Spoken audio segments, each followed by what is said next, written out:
Ini udah di Lengkong Besar nih.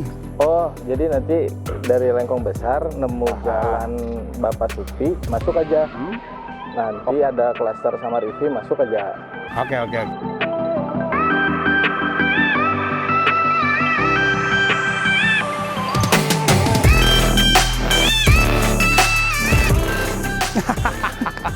Adons. Sehat, Sehat. nggak susah kan?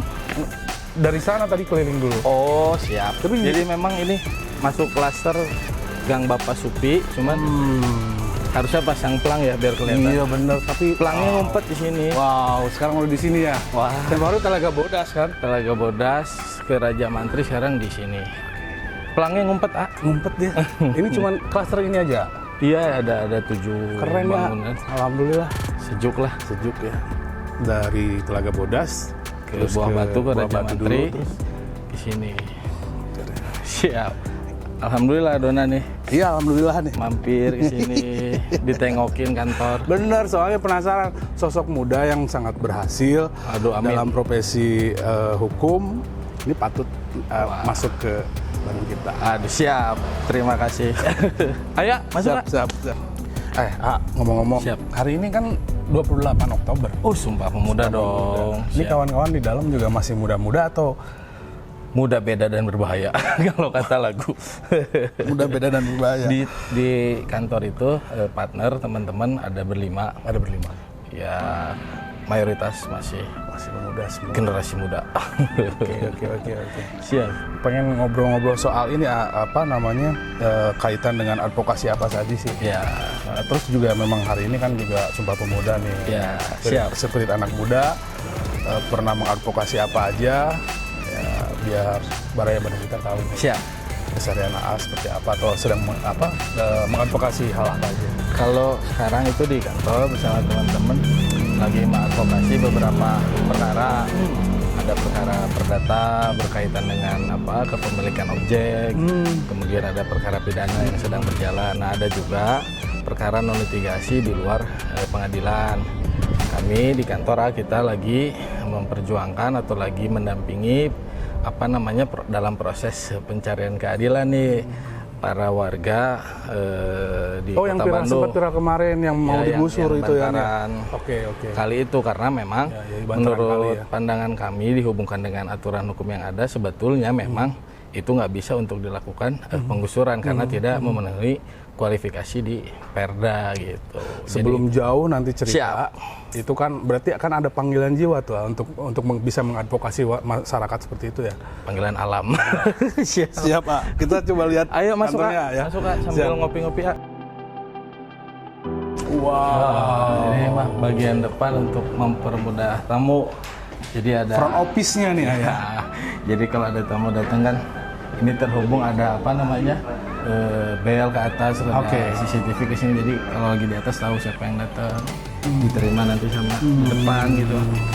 Wah, lumayan nih. Kebetulan juga lagi ada ini teman-teman ada yang konsul sedang penanganan perkara nih ya. Selamat pagi semua. Ini untuk mengadvokasi gitu. Iya, ini rekan-rekan lagi terima. Katanya juga ada yang magang-magang juga di sini. Ada kebetulan lagi kita minta bantu daftar surat kuasa ke pengadilan karena hari ini ada sidang perdana, jadi surat kuasanya didaftarin dulu. Jadi nanti kami datang ke sana tinggal ini. Ini menarik Kak. Ini siap. catatan sejarah ya. Wah, nah Ini catatan tuh sejarah. Catatan sejarah juga ya pengalaman penanganan perkara lah supaya Keren udah lah. diingat. Siap. Lajeng ya Pak sama rekan-rekan. Siap. Saya ke atas dulu. Siap. Ya, layani dengan baik. Wah, Terima Pak kasih. Joko nih, klien priority. Oh, ini 2 lantai ya. 2 lantai. Kalau ini dapur. Ini dapur, Tapi terus buat ya sleeping area lah. Terus Karena meja makan. belum beres, baru Ya, pindah. ini kan Sebulan. belum sebulan. belum lebih sebulan. kurang 2 mingguan lah, makanya masih ditata. Dulu tuh kan ada Kang Lukman ya. Siapa Oh iya, ada Kang Lukman, Kang Akbar. Ada kayaknya udah pada di atas. Oh, ada ya? Tuh, ada. Oke. Wow. biasa memang. Alhamdulillah. Pada ganti baju di kantor. Hei, Kebiasaan. Mana, Bang? Kenapa kok kabur ada? Ini Belum di pada sini datang ya? belum pada datang. Jadi jam 9 atau jam 10-an? Jam 9-10-an baru pada biasanya dari rumah masing-masing ke kantor dulu. Dari kantor baru kita nanti bagi tugas. Kebetulan ada jadwal sidang hari ini, terus ada pendampingan di kepolisian. Gitulah kira-kira. Maaf kalau masih ini berantakan nih. Nggak apa-apa lah, baru pindah lah. Siap. Ini dua ruangan khusus. Nah, ini ruang. Nah, kalau ini ruangan Kiki ya, nih tadi tuh sambil lu ngadonok Siap. teh duluan. Tadi ngeteh ya? Sambil baca-baca Siap. persiapan hari ini sidang. Coba kayak Duduk Kak, duduk sini Kak. nih. Ya, beginilah sambil menikmati.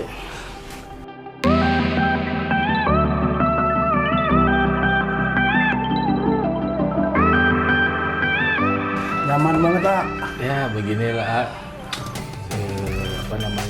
ruangan ternyaman di sini di ruangan sendiri. Ki, gini loh.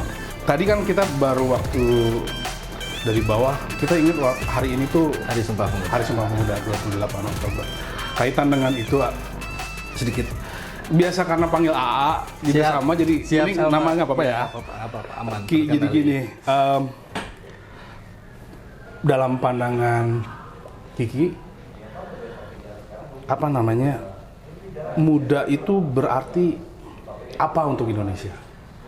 Yang paling mendasar, muda itu adalah kekuatan. Muda itu adalah kekuatan. Ya, kekuatan untuk berbuat untuk bangsa dan negara, kekuatan untuk memberikan khususnya di bidang kami lah sebagai advokat, kekuatan untuk memberikan pendampingan hukum, untuk mengedukasi masyarakat terkait hukum gitu kan. Jadi kalau Kiki berpandangan muda itu adalah kekuatan. Mengadvokasi sebuah isu ya.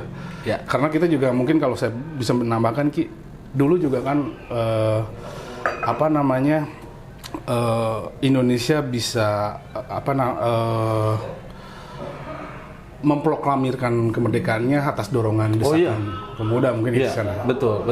Itu kan dari sejarahnya, dari kitahnya lah memang bangsa ini berdiri atau terbentuk kan tidak lepas daripada peran besar para pemuda ketika itu. Yang spiritnya harus kemudian kita adopsi, kita gunakan untuk kehidupan ke depan. Oke. Jadi berarti peran pemuda itu dalam pandangan AA sangat sentral ya, sangat kuat. Iya dong. Malah harusnya menjadi sebuah motor ya, penggerakan gitu. Iya. Kaitan dengan itu, advokasi apa aja yang pernah Kiki berikan? Kebetulan dalam keseharian selain sebagai advokat juga Kiki masuk di beberapa organisasi kemudaan, tentunya di bidang hukum. Gitu. Fungsinya dan perannya ya selain untuk mengadvokasi baik internal organisasi tersebut ataupun tidak menutup kemungkinan ataupun tidak terlepas hanya terbatas pada anggota, kalaupun ada di luar anggota organisasi tersebut yang minta bantuan ya pasti kita bantu. Di samping itu bagaimana kemudian memberikan penyuluhan hukum gitu. Ya meskipun masih dalam skop yang belum terlalu besar ya, tapi setidaknya muda itu kan berbuat juga, begitu kira-kira. Kalau boleh Adona klasifikasi ini, Siap, Adon. kaitan dengan perjuangan lah, profesi Kiki kan ini beberapa kasus boleh kita pisahkan ketika seperti yang kemarin aja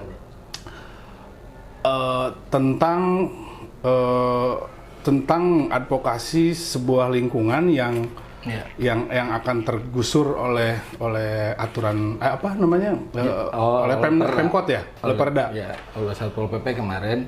Jadi itu kami mengadvokasi warga bantaran sungai yang di disangkakan atau dituduhkan oleh Satpol PP Kota Bandung melanggar Perda.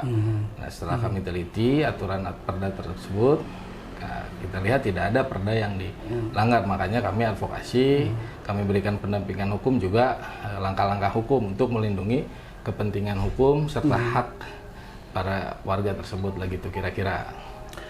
Mood apa atau awareness yang mana ketika seorang Rizky Rizkyantara ingin turun ke hal-hal, karena kalau kita bicara kasus, kita tidak bicara kasus itu tapi highlightnya aja. Bagaimana seorang Rizky Rizkyantara itu mau mengadvokasi hal-hal yang sifatnya humanis lah gitu. Sederhana aja, sepanjang kita bisa berbuat, kita bisa membantu sesama. Memang agak sedikit klise, tapi memang itu spirit yang ada. Sepanjang kita bisa berbuat, kita bisa membantu, kenapa tidak? Itu aja. Apalagi kami lihat ada kemudian nilai, ada kemudian hak yang sepatutnya diperjuangkan gitu. Artinya nilai-nilai kemanusiaan tetap masih nilai kemanusiaan, nilai keadilan kan begitu kira-kira. Itu sebetulnya. Ini kan Ki, banyak orang nih berpandangan kalau bicara soal hukum tuh kadang-kadang semua menjadi hal yang serius gitu. Terus ada beberapa paradigma yang menyebut bahwa berkaitan dengan hukum itu mahal atau apa. Kiki dan kawan-kawan sendiri di sini apakah pilih-pilih atau enggak gitu? Karena kalau contohnya tadi juga kan sebetulnya tidak bicara soal nilai tapi bicara soal kemanusiaan. Iya.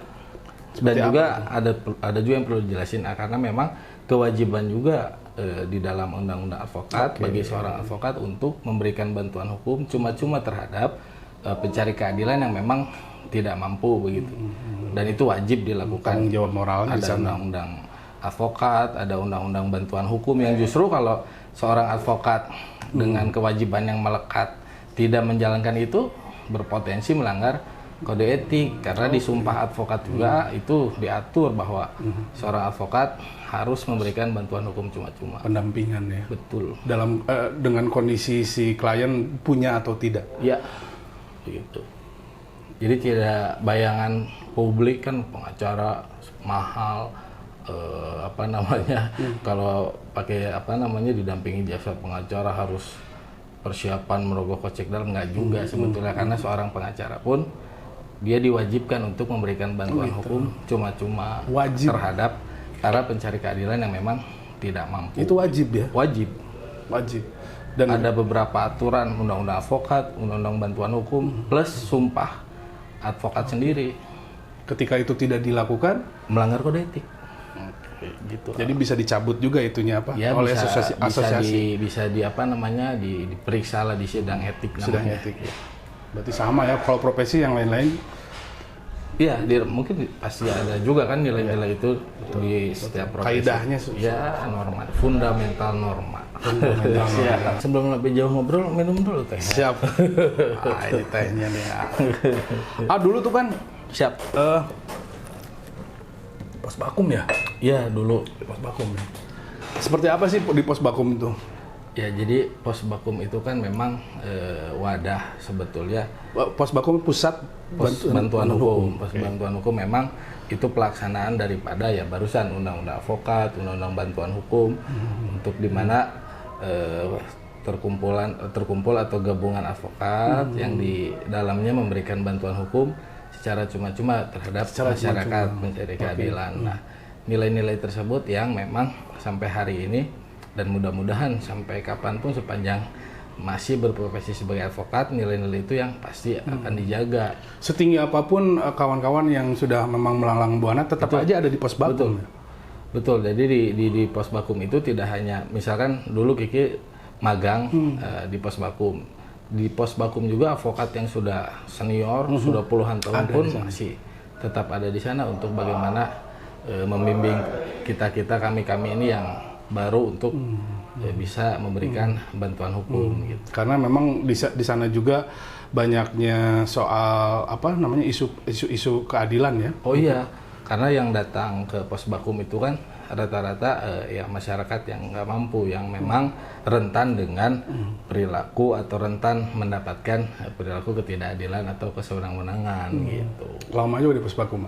di pos Bakum itu 4 tahun. Sebetulnya kalau lama itu sampai hari ini pun sebetulnya masih tetap di sana juga. Masih ya suka menangani penanganan perkara juga di sana. Gitu. Atau lemparan dari pos Bakum dikesiniin atau bisa lebih mandiri lagi di sini atau gimana? Enggak. Kalau kantor hukum sama pos Bakum itu memang nggak bisa saling lempar perkara gitu. Tapi memang nggak ada bedanya sebetulnya sih. Kalaupun ada yang datang ke sini meminta bantuan ke sini dia tidak mampu, kita perlakukan seperti halnya waktu di pos Bakum, nggak ada pungutan biaya gitu. Oke. Jadi intinya dimanapun tetap tidak hanya di pos Bakum, ke sini pun juga boleh. Ya. Menarik, Kak. Itu dia. Ini Pak siapa aja tadi tuh? Pak Lukman, kayaknya Pak Akbar, udah pada datang. Kang Lukman, Kang Joni gitu. Mereka lagi pada sibuk juga mengadvokasi. Iya kan di sini ada beberapa perkara biasanya memang dibagi tim gitu. Siapa yang memang koordinator penanganan perkara disebutnya.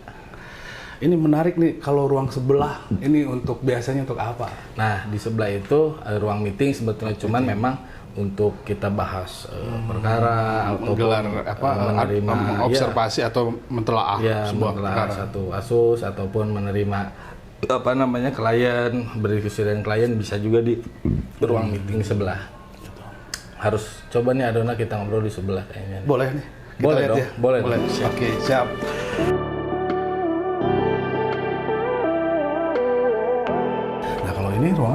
Ini ruangan rapat, biasanya kalau yang ngebahas perkara gelar dulu bedah kasus. Terus kalau memang ini ada klien meeting rapat penanganan perkara di sini. Nah ini kebetulan teman-teman lagi persiapan mau sidang hari ini. Assalamualaikum. Waalaikumsalam. Jauh. Ini lagi sibuk-sibuk apa ini teh? Biasa bahas perkara biasa. Oh gitu. Ini buat sidang hari ini. Yang masyarakat adat itu kemarin mediasi. Ini sejauh yang nanganin kasus kemarin yang digusur itu? Teman-teman ikut dalam penanganan perkara juga gitu. Yang kemarin warga bantaran kali yang sungai. Bantaran sungai. Iya itu kita nilai ada pelanggaran HAM-nya lah. Yang nanganin semuanya ikut terlibat. Ini bagi-bagi tugas juga untuk kasus yang lain. Ya biasanya ada koordinator yang penanganan perkara. Siap. Mangga itu dilanjut. Siap. Ini nanti tolong nanti takut ada ketipu adik-adik yang siap. Kan diserahkan ini sidang nggak di review ya. Iya.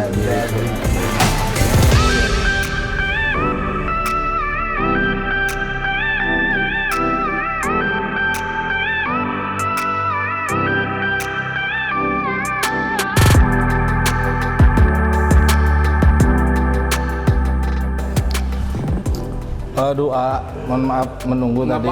Ini ganti baju soalnya mau prepare sidang. Tapi masih ada waktu. Aman sambil nunggu persiapan di pengadilan. Siap. Makasih nih. Siap. Duduk sambil ngopi-ngopi.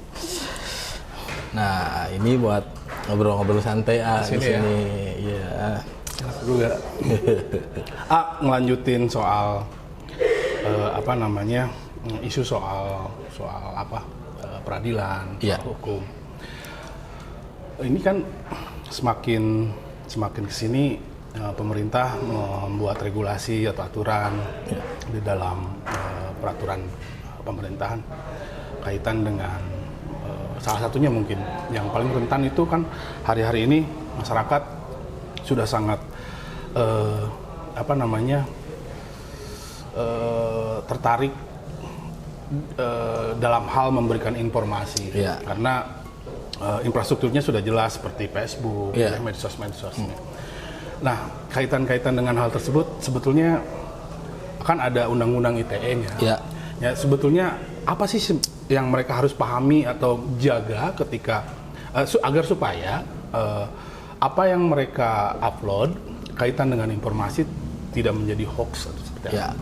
Nah, memang ini yang juga kemudian hari ini khususnya di kalangan pemuda generasi milenial atau generasi Z dengan kehidupan yang tidak bisa terlepas dengan bermedsos atau dengan media sosial, yang mana memang kan peredaran informasi melalui medsos itu sangat cepat ya.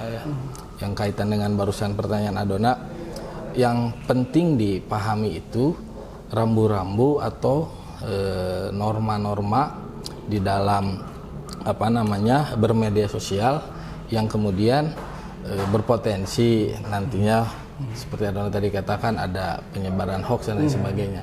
Yang harus dipahami itu adalah bahwa kalau kita merepost, kita mengcopy link berita, atau kita memberikan komentar, atau kita memposting dalam media sosial, sepanjang tidak bermuatan yang mengandung fitnah atau pencemaran nama baik gitu kan. Nah, itu yang batasannya yang harus dihindari gitu. Jadi artinya mending memberikan informasi terkait peristiwa gitu ya, kaitannya dengan itu. Karena memang tapi begini juga, kalau ada satu isu hukum, nah memang kita sebagai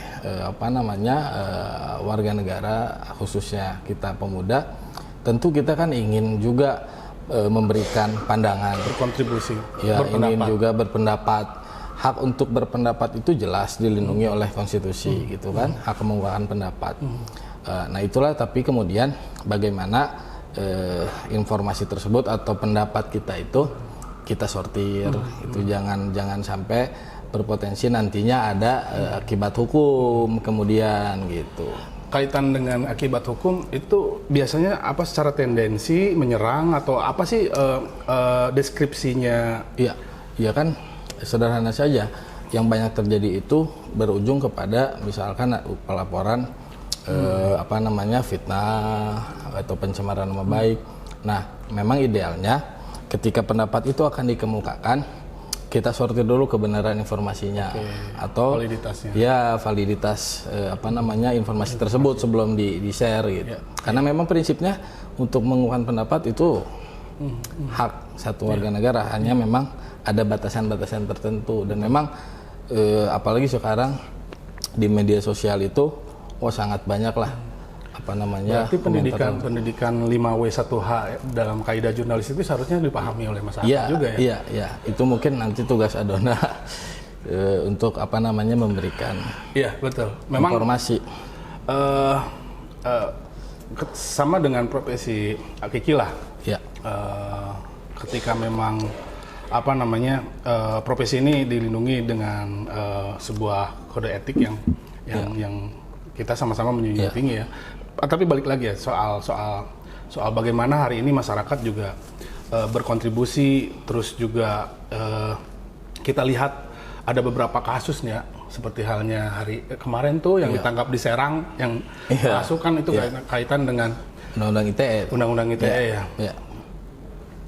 Agar supaya masyarakat juga tidak terjebak pada peristiwa hukum seperti itu, harusnya tadi itu yang itu tadi unsur-unsur dalam muatan pasal Undang-Undang ITE itu, sepanjang tidak mengandung fitnah, pencemaran nama baik kan begitu. Makanya ketika ada mau berpendapat atau mau apalagi memposting di akun media sosial pribadi kita, sebaiknya sedapat mungkin kita patut sortir dulu nih informasi tersebut gitu. Yang penting berarti ini jadi highlight, artinya karena saking mudahnya hari ini masyarakat tidak muda, tidak tua gitu. Artinya mereka mampu untuk memberikan sebuah informasi atau mengeluarkan pendapat di medsos ini, harusnya melihat kaidah-kaidah tadi ya. Betul. Oke, kalau soal ini ya advokasi lagi, balik lagi ke advokasi. Ini kan di aparat penegak hukum juga bukan menjadi sebuah indikator kalau setiap sel tahanan itu penuh ya. Artinya berarti kan ada komunikasi yang dibangun ketika ada kaitan dengan peristiwa hukum ya. Sebetulnya mediasi untuk melakukan komunikasi sehingga apakah selalu harus dibawa ke ranah hukum atau gimana tuh? Tugas dan fungsi advokat itu? Sebetulnya kan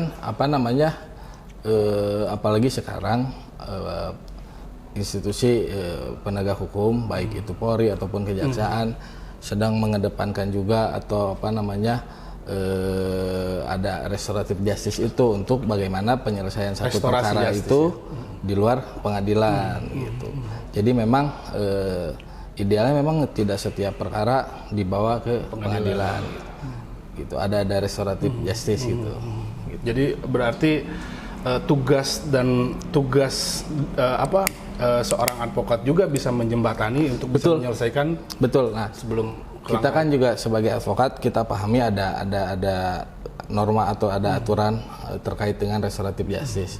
Nah, kalau kemudian kita memberikan pendampingan hukum atau bantuan hukum, ya kan tentu aturan tersebut karena kita mengetahui ya kita sebisa mungkin, maka dari itu bisa dikatakan penasihat hukum ya itu di situ. kita perjuangkan itu gitu.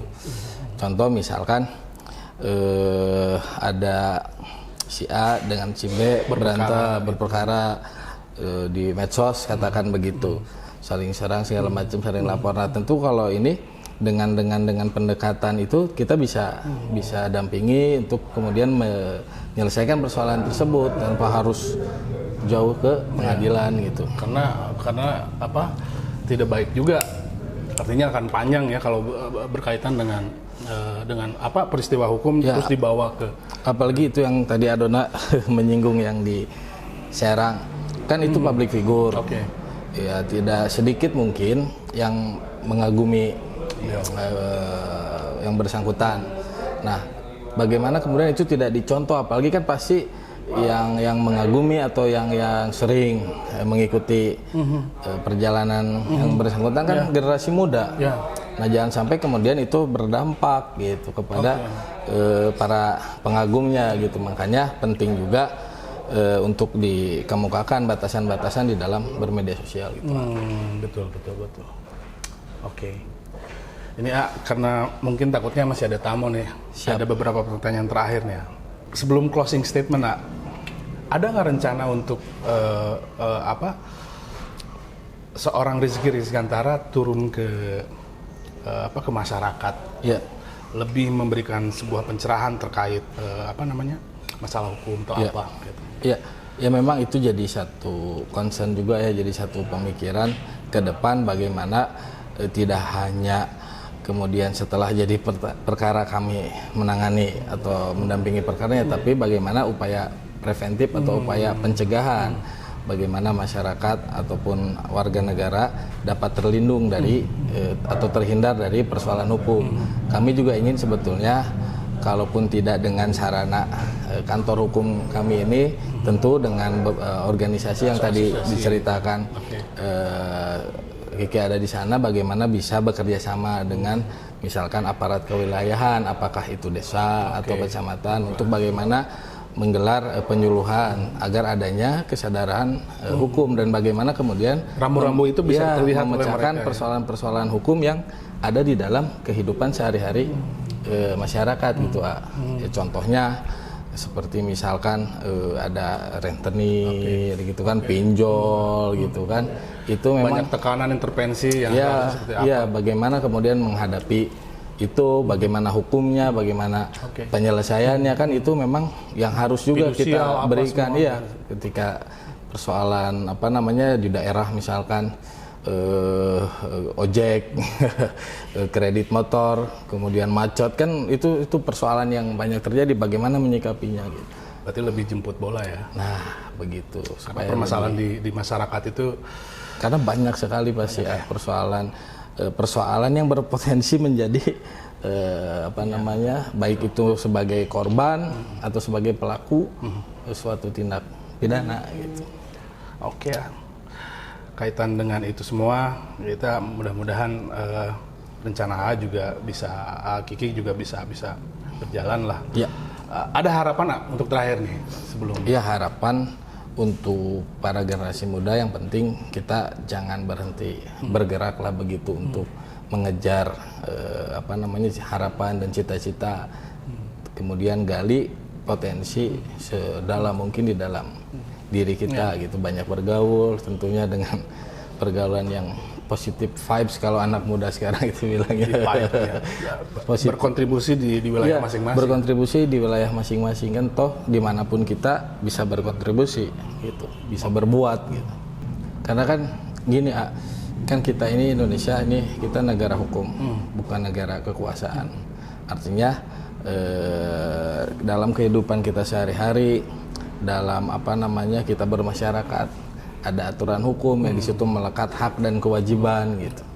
Itu yang memang harus kita pahami, kita gunakan di dalam kehidupan sehingga dapat terhindar dari masalah hukum gitu kan, ataupun dapat terhindar dari ya tadi yang Adona sempat singgung bagaimana ada kesewenang-wenangan, perilaku ketidakadilan. Kalau kita pahami hukumnya, kemudian kita harus berhadapan dengan hukum kan kita sudah tahu aturan-aturan dan norma-normanya. Dan untuk siapapun masyarakatnya ingin mengetahui soal pandangan-pandangan hukum atau legal opinion itu bisa kesini ya? Oh bisa. Tapi ini bukan promosi karena kita pengacara nggak boleh promosi. Nggak boleh ya. Oke, itu makasih ya. Sama-sama Adona, makasih udah mampir sama-sama. Bandung kita juga semakin hits. Amin. Kita generasi Z juga banyak menerima informasi, edukasi dari Bandung kita. Makin sukses pokoknya.